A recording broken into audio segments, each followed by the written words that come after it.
प्रणाम दोस्तों। भारत की संत परंपरा में कुछ नाम ऐसे भी हैं जिनके आगे शब्द भी मौन हो जाते हैं। देवराहा बाबा उन्हीं में से एक थे। एक ऐसे संत जिनकी आयु, जन्म और मृत्यु सब रहस्य ही रह गए। कहा जाता है कि देवराहा बाबा 100 साल नहीं, 200 साल नहीं, लगभग 300 साल तक जीवित रहे। लेकिन बाबा ने कभी अपनी उम्र नहीं बताई, क्योंकि उनके लिए समय ही अर्थहीन था।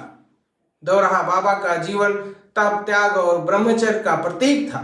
वे ना तो आश्रम में रहते थे और न ही राजमहलों में, बल्कि वे अक्सर नदी के किनारे बने लकड़ी के मचान पर रहते थे। कहा जाता है कि बाबा महीनों तक अन्न ग्रहण नहीं करते थे। वे केवल गंगा जल और फल से ही जीवन चलाते थे।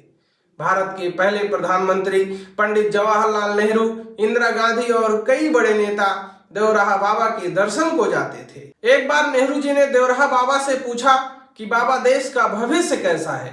तो बाबा ने केवल इतना कहा, देश नहीं बिगड़ता, मनुष्य का धर्म बिगड़ जाता है। और यह वाक्य आज भी उतना ही सत्य है।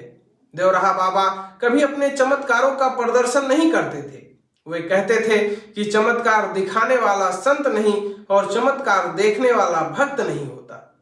लोगों का कहना है बाबा बिना बोले मन की बात जान लेते थे और कई असाध्य रोग उनके आशीर्वाद से ठीक हो जाते थे। 1990 के आसपास बाबा ने चुपचाप देह त्याग किया। जैसे वे आए थे वैसे ही मौन में विलीन हो गए।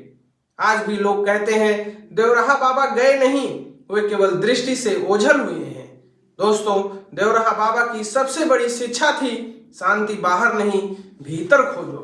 आज के शोर भरे संसार में बाबा का जीवन हमें मौन, संयम और साधना का मार्ग दिखाता है।